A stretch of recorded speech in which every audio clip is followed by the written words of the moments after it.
আসসালামু আলাইকুম রহমতুল্লাহি ওয়াবারাকাতুহ। চলছে বর্ষাকাল। গ্রামগঞ্জে পুকুর, ঘাট, খাল, বিল, নদী নালা সব কিছুই পানিতে টয়টম্বুর।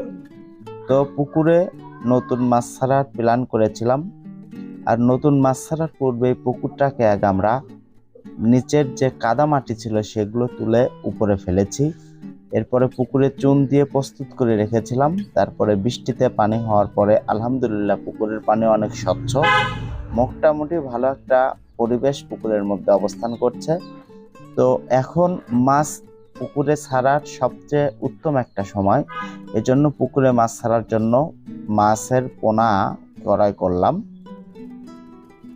এবং মাছের পোনাগুলো নিয়ে আনার জন্য যে পুকুর থেকে পোনা ধরে আমাদেরকে দিবে, আমরা সে পুকুরেই গিয়েছিলাম এবং সেখানে তাদের সঙ্গে থেকে মাছ ধরার পরে সেখান থেকে বাছাই করে কিছু পোনা নিয়ে আসলাম।